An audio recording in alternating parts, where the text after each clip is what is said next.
नमस्कार. आज मी तुम्हाला उन्हाळा विशेष शरीराला प्रचंड फायदे देणारं मसाला ताक बनवून दाखवणार आहे.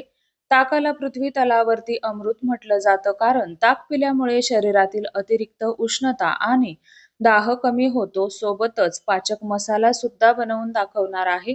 आजची रेसिपी खूप सोपी आहे. आवडली तर चॅनलला सबस्क्राईब करा आणि रेसिपीला एक लाईक नक्की करा आणि सोबतच रेसिपी शेअर सुद्धा करा. पाचक मसाला बनवण्यासाठी सगळ्यात अगोदर एखादा आपल्याला चमचा सेट करून घ्यायचा आहे. इथं तुम्ही कुठलीही एक छोटी वाटी सेट करून घेतली तरीही चालेल. तुम्हाला मसाला मोठ्या प्रमाणात बनवायचा असेल तर तुम्ही मोठ्या वाटीचं प्रमाण घेतलं तरीही चालेल.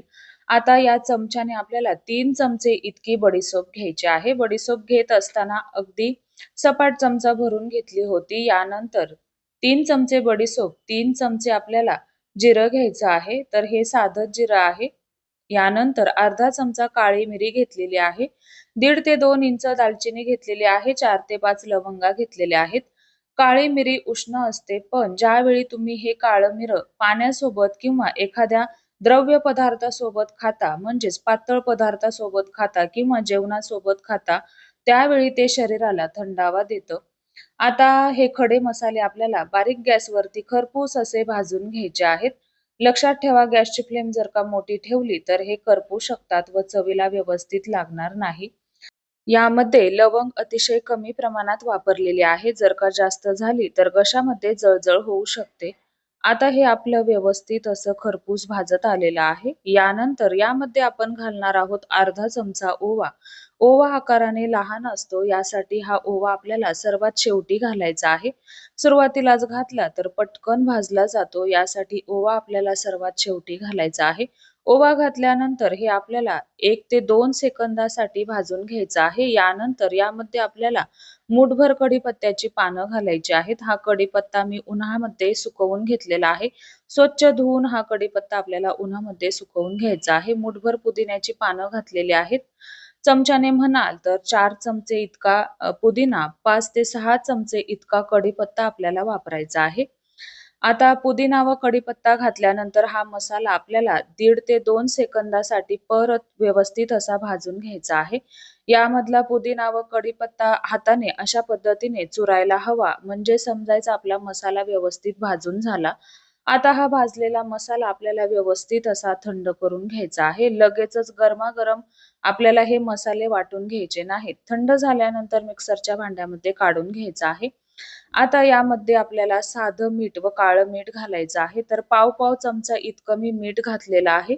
मिठाचं प्रमाण थोडंसं कमी ठेवायचं आहे. जास्त मिठाचं प्रमाण ठेवलं तर ज्यावेळी आपण ताक बनवतो, त्यावेळी सुद्धा मीठ वापरलं जातं. जास्त व्हायला नको यासाठी कमीच वापरायचं. यानंतर 1 चमचा इथं मी आमचूर पावडर वापरलेली आहे. आमचूर पावडर घातल्यामुळे खूप छान चव येते. आता हे आपल्याला मिक्सरला बारीक असं फिरवून घ्यायचं आहे. तर आता हे घ्या मसाला व्यवस्थित असा आपला तयार झालेला आहे.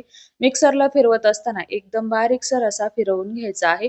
स्वच्छ कोरड्या बरणीमध्ये आपल्याला हा भरून ठेवायचा आहे. अशा पद्धतीनं तयार झाला आपला ताकाचा मसाला. आता ताक बनवायला घेऊ. तर आता मिक्सरच्या भांड्यामध्ये 1 वाटी इतकं इथं मी दही घेतलेलं आहे. दही घेत असताना खूप जास्त आंबट सुद्धा नको. तर आता दही घेतलं, यानंतर आवडीप्रमाणे यामध्ये पुदिन्याची पानं घालायची आहेत. बरेच जण यामध्ये कोथिंबीर सुद्धा घालतात. तुम्ही घातली तरीही चालेल. यानंतर 3 ते 4 चिमूट काळं मीठ, यानंतर 3 ते 4 चिमूट साधं मीठ घालायचं आहे. आता ताकामध्ये मला थोडीशी साखर आवडते. तुम्ही स्किप केली तरीही चालेल किंवा नाही घातली तरीही चालेल. आता आपल्याला यामध्ये मिरची न घालताच हे मिक्सरला बारीक असं फिरवून घ्यायचं आहे.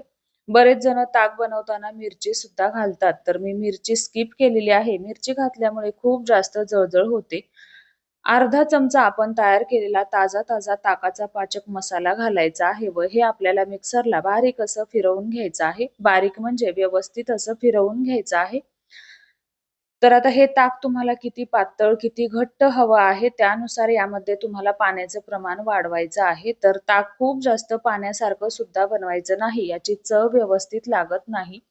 तर 1 वाटी दह्यासाठी आपल्याला 2 वाट्या इतकं थंड माठातलं पाणी घ्यायचं आहे. तर तयार झालं आपलं मस्त असं मसाला ताक पचनशक्ती सुधारते आणि यामुळे ॲसिडिटी सुद्धा कमी होते. तर कशी वाटली तुम्हाला आजची रेसिपी? आवडली असेल तर रेसिपीला एक लाईक नक्की करा व मी दाखवलेला ताकाचा पाचक मसाला नक्की बनवून पहा.